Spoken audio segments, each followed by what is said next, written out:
Cadence POV. I leaned over Larissa protectively as she strapped Declan in the back seat of the car. Declan was squirming and laughing, trying to avoid Larissa's hands, but she was her usual patient self. And after she had joked around with him a little bit, she finally convinced him to sit tight while she clasped the strap over his waist and handed him a toy and his iPad to play with. The jar of crickets which he had stubbornly refused to part with was also by his side. To my surprise, he picked up the jar instead of the iPad. At his actions, Larissa turned around to smirk at me. She had tried to explain to me a few days ago that this trip would be very good for Declan, and that it would help curb his obsession with electronics, but I had not believed a word she said because I knew how much Declan loved to play games on his device. Fine. I know you want to hear it, so I'll just say it. You were right. Happy now? I said, raising my hands in surrender. Larissa gave a smug smile, folding her arms and cocking her head to the side. Of course I was right. What did you expect? We broke into laughter as she shut the back door and proceeded to the passenger seat while I climbed into the driver's side. Ever since the incident with the strange man and Declan, things had been a little tense between us. We were still thinking about it, and it prevented us from relaxing like we wanted to. Before I started the ignition, I took one last look around to make sure everything was fine, and then I zoomed off. The ride home was silent save for Declan speaking up once in a while and asking random questions about the crickets. Larissa was there to answer him, and she explained things in a way that would make sense to him. As I drove back to the Pack Mansion, I thought about the ambush, the strange man in the woods with my son, and everything else that had been happening in the last few weeks. I decided that I could not take it anymore. I had to do something about it, and I had to do it fast. An hour later, we arrived back at the mansion. As Larissa carried Declan out of the car, I almost leaned in to kiss her before I remembered where we were. I stopped myself just in time and awkwardly cleared my throat. I'll see you later then, I said to her and then turned around and walked in, leaving her to her duties. I saw the look in her eyes and I knew that my discomfort had not skipped her notice, but I refused to let myself think about it at the moment. Back at this mansion, we were just alpha and servant, nothing more than that. And that is how it had always been. Before I could let myself be immersed in those thoughts, I shook them off and walked to my bedroom. I had a lot to do and there was no time to spare.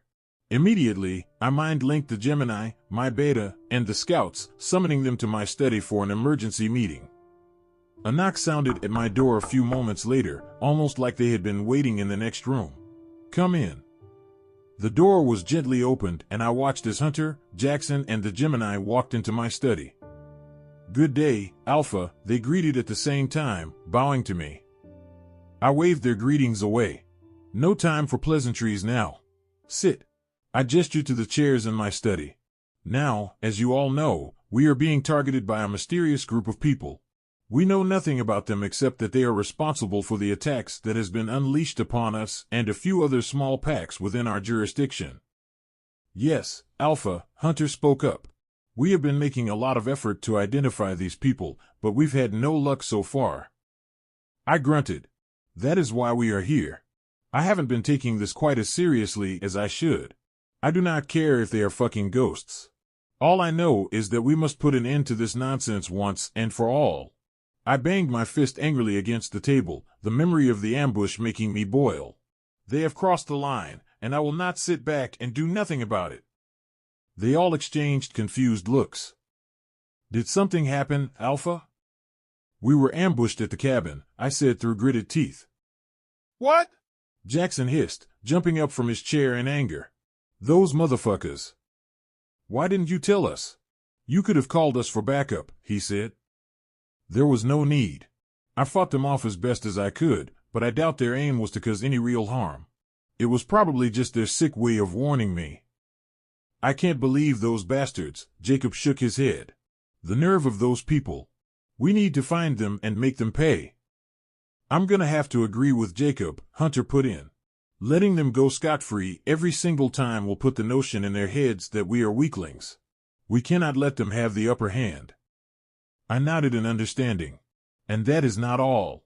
Declan got a little lost while playing around a few days ago. We found him in the woods with a strange man who I believe is a member of this same mystery gang. They all jumped from their seats at the same time. I swear if he did anything to Declan, I'm gonna. I could feel the tension in the room, and I raised a hand once more to quiet them down. No, he didn't. We got there in time. But again, I don't believe his aim was to harm Declan. This is just another warning from them. I guess targeting Declan was a message to me that they could have access to my loved ones. This is absolute bullshit? Hunter growled. We need to find these people, and we need to do it fast. We need to make them pay. They began to discuss amongst themselves and raise suggestions on how best we could tackle the issue. It was clear that they were all angry, and although I appreciated the rage, this was the time to keep a cool head and make plans. I understood why they were all seething. Hell, if I had the opportunity, one would kill them all. But we can't kill what we can't see. Enough, I raised a hand to silence them from the commotion that was starting to arise. I understand your grievances, and believe me, I feel the exact same way. But we know nothing about these people. So where do we begin? We can't find them, so all we can do now is wait for them to come to us. They all nodded in understanding. Yes, Alpha. Good. But mind you, waiting does not mean we are going to be idle and waiting to be taken off guard like a bunch of fools. That is why I summoned you all. Jackson, I need you to double the security here at the pack. Every nook and cranny must be guarded, every man accounted for. So if anyone even thinks of sabotaging or betraying us, we will be aware. Yes, Alpha. I turned the other way. Hunter, you will do a thorough briefing of the men to find out the most capable ones and which guards should be reinstated to which post. I want them trained and each man playing to his own strength. The men who work better at night should guard the gates at night, and the guards that work better in the day should work in the day. After you have done all this, make sure it stays organized. If we are going to get ambushed in the dead of the night, we have to be ready. Is that understood? Yes, Alpha. I continued. We also need to kick off and take training more seriously. There are a lot of teenage pups now, and men who have not been fully trained. That is your job, Hunter. I turned to him, irritation slowly building in my chest. Don't think I didn't notice you've been slacking off for weeks. He bowed his head. Alpha, I don't want to hear it. You are my beta, but do not think for 1 second that you are indispensable. There are a lot of wolves vying for your position, so do not make me announce the beta position as open and available. I faced the rest of them on the table. Each of you must do your jobs and complete it, and it sure as hell must be perfect. I will not tolerate incompetence, and I do not care if the bunch of you are the most important pack members. Any wrong move and I'll have you replaced. They all bowed low and nodded in understanding. Understood, Alpha, they said in unison. Very good. Now we have that down, we need to discuss this mystery enemy. What do we know about them so far, except for the fact that their followers address them as the Moon? Hunter was the first to contribute. We know they are responsible for the attacks on smaller packs in the North region. According to our sources, it seems like a pattern. They are gradually inching their way through Griffin Howl territory. We also know that the Luna of Southsea who was killed in battle has a sort of connection with them, so we can start looking in that direction and see if there is anything we can get, Jackson added. As they continued to belt out suggestions and talk amongst themselves, my mind was running a mile a minute. I tried to think of the enemies I had over the past few years since I became Alpha, and honestly speaking, none of them would dare go to this extent. Perhaps it wasn't someone I knew, and it was a new Alpha trying to overthrow me in secret. That is very valid, Alpha. What if it's a bunch of Alphas? Jacob asked. I had almost forgotten that the Gemini could read minds. But admittedly, that seemed like something to build on. The possibility that it could be more than one enemy was very high. I turned to Jackson. Write up a list of packs that are enemies of Griffin Howl and send them to me. After I've looked through them, I will send some spies into their households. Gemini, do you think you can handle that? Yes, Alpha, they echoed. Good. Any other suggestions? There was silence for a while and then Hunter spoke up. Alpha, there is one other person who seemed to know more about this mystery pack than she let on, the Luna of Shadow Pack. Perhaps we should seek out her help once again. I frowned at the name. Absolutely not. No, I had not forgotten about the woman who had pointed us in the direction of the South Sea Luna. She might know more than she let on, But that is because she is a cunning woman. She might seem to be on our side, but people like her always have an agenda. And if Griffin Howell asks for her help once more, she is bound to sense weakness within us, and then she will strike. So, no, we are not doing that. They reflected on my words and finally nodded. I apologize, Alpha. I didn't think that far. It's no problem. I think we are done here. You're dismissed. Jacob smirked. Ah, come on. That's all? You haven't even told us about the rest of your trip. Yes. How was the vacation with your housekeeper? Joshua strummed along, wiggling his eyebrows suggestively. Whatever happened on my trip is none of your business, boys. Ah, something did happen. I stood. Get out, all of you. I clapped my hands to hurry them. I won't listen to another word of this. Henceforth, I will not tolerate any crude remarks about her. Is that understood? They all exchanged looks. Whoa. Since when are you on her side? What changed?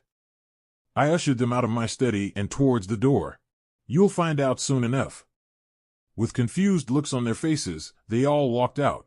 I was about to shut the door when I saw Larissa emerge from the top of the stairs with another maid by her side. Caden's POV. Alpha Caden, the maid who stood with Larissa, quickly greeted me once they sighted me, curtsying very low. I was too entranced by the beautiful face of my mate to respond.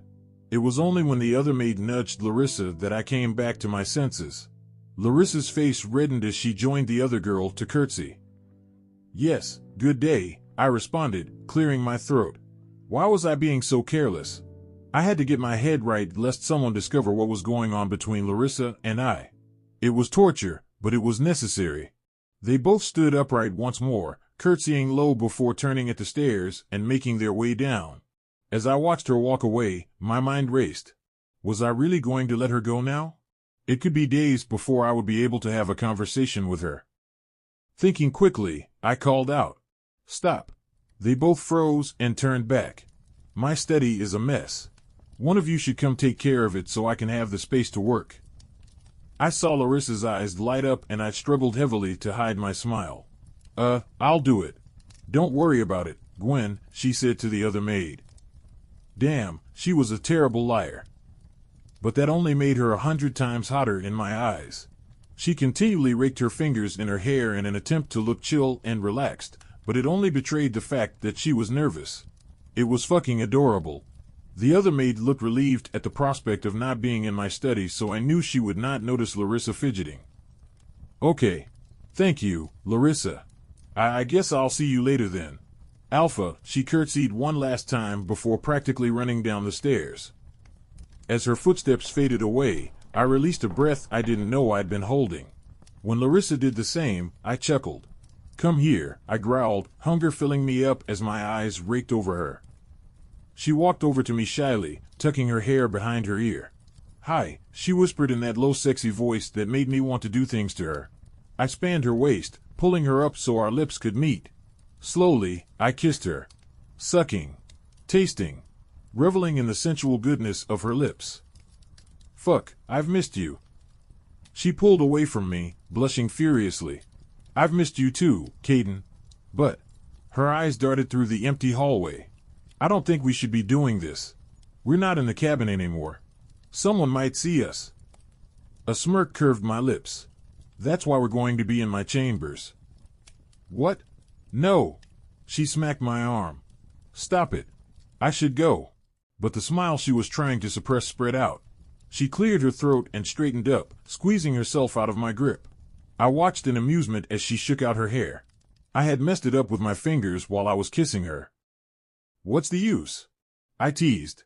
I'm just going to mess it up all over again when I pin you against the wall.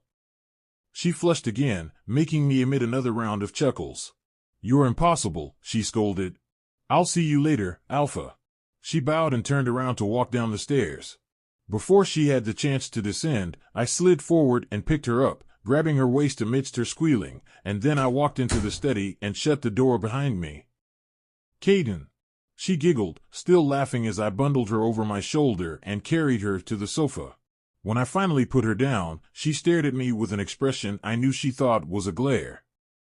God, you're so cute when you're mad, I said, still laughing. Is this your way of telling me that you do not want to spend time with me? No, no, no, she shook her head vigorously. Of course I want to spend time with you. But we are at the pack house and there are people everywhere. What am I supposed to say when they start asking questions? With the rate you're going, they'll be suspicious in no time. Hey, I protested, grimacing. I'm quite offended by that. I can be discreet. Larissa glared lazily at me. Right. My point is, we don't have the kind of freedom that we had at the cabin. And I just don't want anything that will bring shame on you or ruin your image, especially right now you're occupied with finding this mystery pack. I frowned, wondering what she was trying to say. What do you mean? She lowered her head and began to fiddle with her fingers. I am only an Omega. It would be shameful if anyone found out we were. She trailed off and I stiffened because I knew exactly she had cut herself off. What were we? We had not discussed anything on the topic and I chose not to assume. But it was a very valid question and it made me uneasy, especially since I never wanted Larissa to feel like I was toying with her feelings. My tongue felt like it was stuck to the roof of my mouth because I couldn't seem to form any words. Before I could gather my wits, Larissa beat me to it. It's fine, Caden. I know how this works. You are the alpha, it doesn't make sense for us to be together. And you were right. We can be who we want to be outside of the pack, but here, there is no way we can manage. Her words hit me like a brick and I realized how my words from earlier must have sounded. I immediately regretted completely abandoning her at the entrance of the mansion when we first got here. I didn't want her to think I was ashamed of her. That was never my intention, but I could understand why she would have thought that in the first place. Issa, I called out, pulling her to me, I could never be ashamed of you. Is it because of how I acted earlier? She avoided eye contact. You don't need to explain. I understand. This is not a world in which we can be together, mates or not.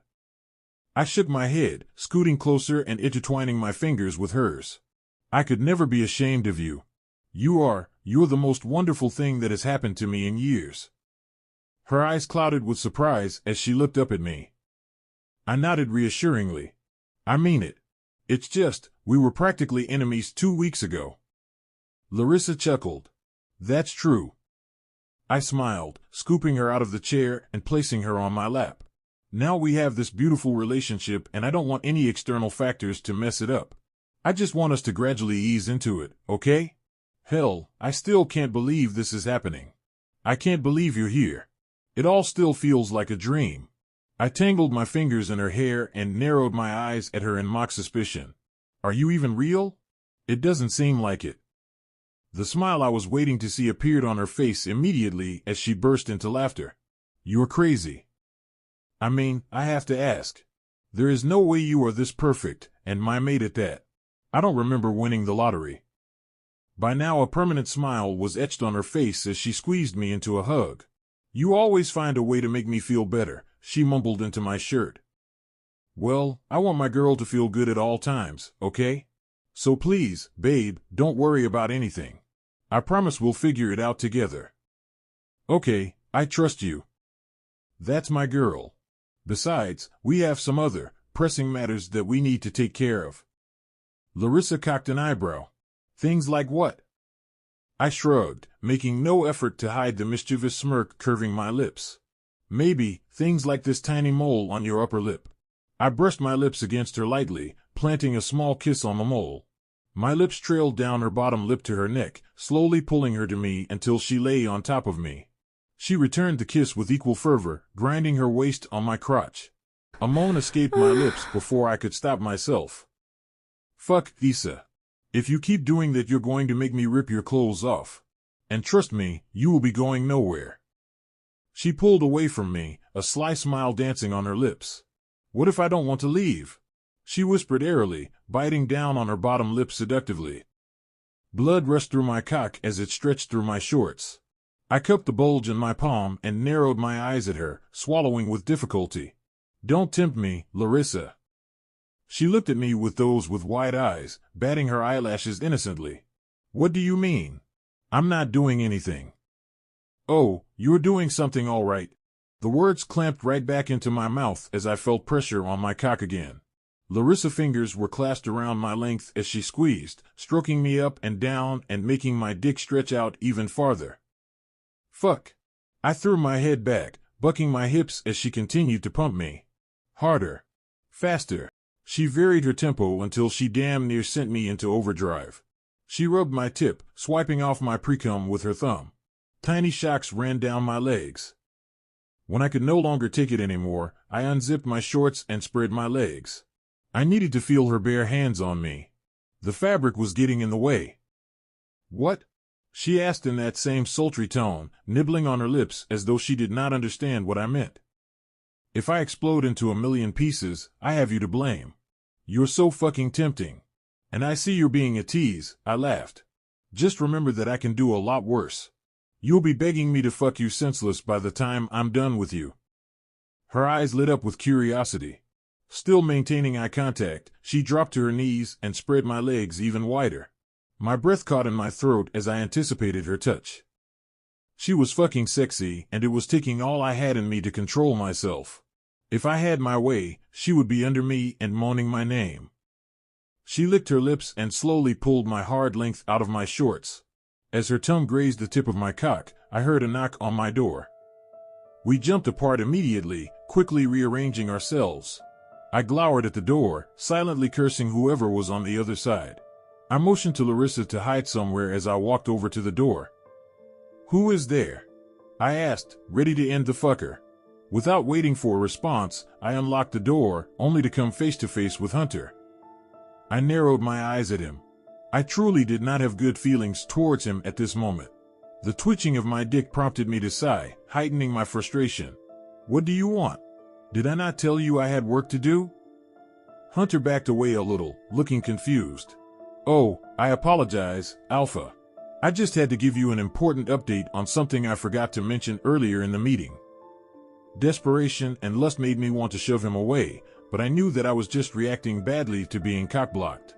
Plus, it was certainly not ideal to stand in front of my beta while my dick was still hard and tingling with desire, so I cleared my throat and nodded. All right. Come back in an hour. By then I would be done with work. Yes, Alpha. I shut the door before he could say any more. When I turned back, Larissa was standing at the edge of a sofa cowering as if scared someone was going to walk in on her. I knew this was a bad idea, she whispered. I have to go. I'll find someone else to come clean the study.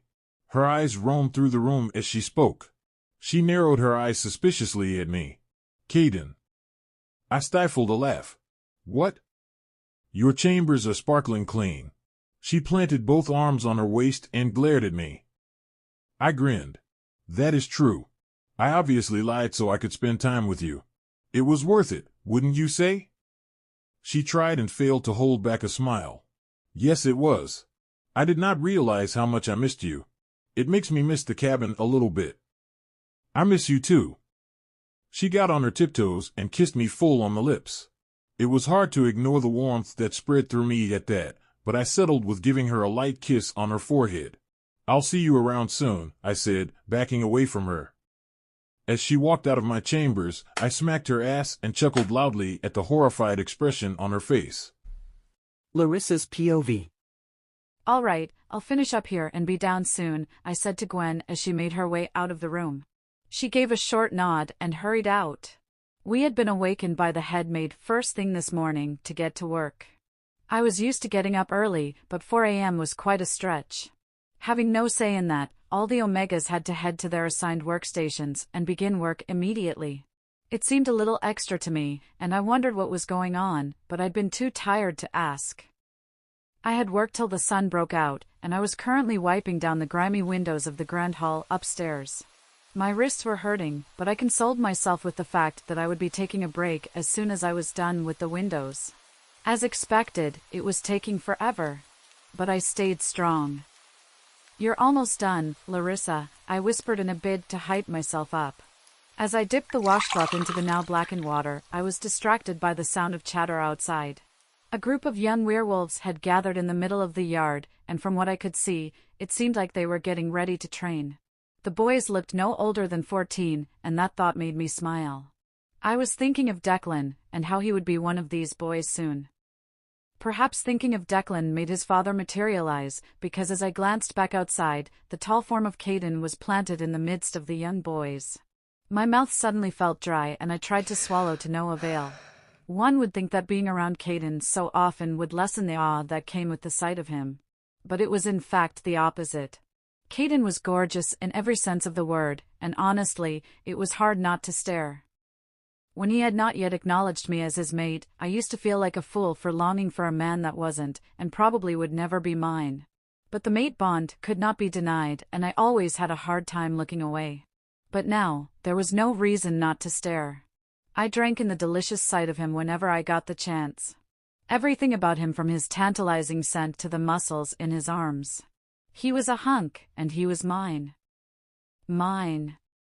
For some reason, it felt almost forbidden to use that word. But that was what made it so special. The rush. The excitement. Especially now that we shared a special connection. A connection that still didn't feel real to me. Every day I woke up and wondered if the whole thing had only been a dream. But he was right there. A smile tugged at my lips as I continued to stare at him through the windows. I knew I should stop. But, how could I? He was perfect. As if he was not already doing enough damage, Caden pulled his shirt off. My gasp echoed through the empty room, and I felt a surge of heat in my ears, slowly building and spreading through my body until I reached my core. The washcloth dropped from my hands, but I paid it no mind. I was too focused on the rock-hard abs in my line of sight. They were coated in a film of sweat that dropped down his hair and flowed down his chest. My heart rate increased and again my mouth went dry. With the heat enveloping me right now, I wanted nothing more than to be in Caden's arms. The memory of how he had whisked me up and into his study a few days ago resurfaced, and I shivered deliciously as I remembered the feeling of his hands on my body. The things I would do to have him touch me like that again. My core tightened in anticipation and I felt my nipples harden from underneath my blouse. My face was so hot by now, and I realized with a start what nasty thoughts I was just having. My blush deepened and I slapped my forehead. How could I be so shameless? I wondered. I imagined Gwen walking in on me while I was peeking through stained windows and leering at the Alpha. That was not a conversation I wanted to have, ever. I would sooner shoot myself in the leg. I shook my head and attempted to clear the thoughts, and then I continued to clean. I managed to get through the first row of windows without looking outside, but by the time I got to the second, my body betrayed me once again. Eventually, I was switching between wiping down glass and ogling the man outside. Finally, Gwen came to the rescue. She marched into the hall and motioned me to come over. Come on, we still have a lot of decorations to do downstairs. I followed her outside and picked up one of the flower garland baskets. Gwen. What's this big event everyone is raving about? I know it's not the Moon Festival because that has already passed. So what is it? It's a banquet, she clarified. We used to celebrate it every year, but it hasn't been held in years. The Alpha ordered us to organize it today. Oh. That was interesting. I wondered why he had put a hold on it in the first place. Could it be because of his ex-wife? It seemed very likely. I did not ask any more questions lest Gwen get suspicious, but I thought it was a good thing that the pack was going back to old practices. A banquet would definitely put everyone in a jolly mood, and it would create a stronger bond amongst the pack members. I was glad that Caden was making changes. He was not the same person I met when I first came to this pack. And that was a good thing. He was better. He was happier. And if that wasn't a good sign, I didn't know what was. What do you think? I asked breathlessly as I zipped up the emerald green dress I was trying on. Gwen paused in applying her makeup and turned around to look at me. Her eyes widened and I watched in surprise as the makeup brush dropped from her hand. I grimaced, wondering if I should have just stuck with the blue dress. All the negative thoughts cleared from my head when Gwen let out a squeal. She jumped out of the chair and rushed in my direction. You look so fucking hot. Oh my goodness. She laughed. Yes, girl. She continued to shower praises on me. You look amazing. That green pairs perfectly with your eyes. I blushed. Really? You're sure? I looked back in the mirror. I had purchased the dress on a random visit to town once with no plans to actually wear it. It fit snugly from my chest to my midriff, and then it flared from there, giving it the appearance of a ball gown, just without the excessive puffy look. It had round sleeves that fell just below my shoulders, and a sweetheart neckline. I had also curled my hair, letting 2 strands fall in front, while the back was secured with a hairpin. It was simple, but I was worried that it might be too simple. Gwen slapped my arm. Of course. You look perfect. All the men will have their eyes on you, trust me, she grinned. I laughed it off, but I secretly wondered if Caden would be taken with my outfit. I hoped so. 1 minute, Gwen said, walking back to the drawer. After much rifling, she returned with a gold piece. It was a simple choker necklace, and it was beautiful. She helped me put it on, and then she made me look in the mirror again. You're perfect. I grinned. Thanks, Gwen. So are you. She did a small dance, and then she pulled me to the chair to apply a bit of makeup on me. When we finished, we headed up to the grand hall. The banquet had already taken off in full swing, and the sound of soft music could be heard. Gwen and I went our separate ways to mingle in the crowd, and true to her words, I caught several stares from the men. I wasn't used to getting so much attention, so I was a little flustered, but I kept my head up and pretended not to notice. Besides, the one person whose stares I would not mind was nowhere to be seen. I shuffled to the refreshments table and picked up a glass of wine while I waited. A few minutes later, the chatter in the hall was replaced by applause. When I looked up to check, I saw that Caden had walked into the hall. A smile found its way to my lips, and I felt my insides tingle. He was clad in a black suit that fit snugly against his muscles. As if he couldn't be any more perfect. I joined the crowd in clapping, and I could barely keep my eyes off him. I watched in adoration as he mounted the podium with a killer smile and a champagne glass in one hand. Welcome, everyone. His voice echoed through the room. The whole room chorused a response. First of all, I would like to thank each and every one of you for taking out time to attend this banquet. As you might have noticed, I did not extend any invitations to our neighboring packs. That is because this is a special day and a special moment for me, and the only people worth sharing it with are my family. You all are my family. Another round of heavy clapping and cheering ensued, and I smiled. Seeing this new, agreeable side of Caden both amazed and impressed me. Caden smiled in acknowledgement of the cheering. When they quieted down, he continued. You are all aware that it's been years since we held the annual banquet, and you must be wondering why we are organizing it once again. There was murmuring through the crowd. I guess they were all curious, and so was I. It seemed so last minute, so I could tell there was a reason for this sudden decision. I broke out of my thoughts as Caden was speaking again. I withheld from organizing the banquet for the past 2 years because it came with bitter memories of someone who was once a member of this pack. For so long, I had to live with the pain of this betrayal. What I didn't know was that this betrayal would make way for a blessing. My heart clenched. Caden was staring directly at me. Somehow, he had found me in the crowd, and his gaze never left me once. Caden continued. It gave way to something I never thought I would feel again. For so long, I lived with anger and bitterness, but someone came into my life and gave me a second chance. A second chance at life. A second chance at love. A second chance at a complete family. I could not breathe. My chest was constricting. Was he talking about me? With his eyes still fixed on me, he stepped down from the stage and walked in my direction. The crowd parted to let him through. She's the best thing that ever happened to me. She changed me. She taught me how to let go of things that were only hurting me. She taught me how to love again. And she is here tonight. I do not want to hide her any longer. I want to formally introduce her to my family. By now he was right in front of me. So, Wolf brothers and sisters, I would like to introduce my second chance mate and the love of my life, Larissa. At his final words, a deafening silence descended in the hall.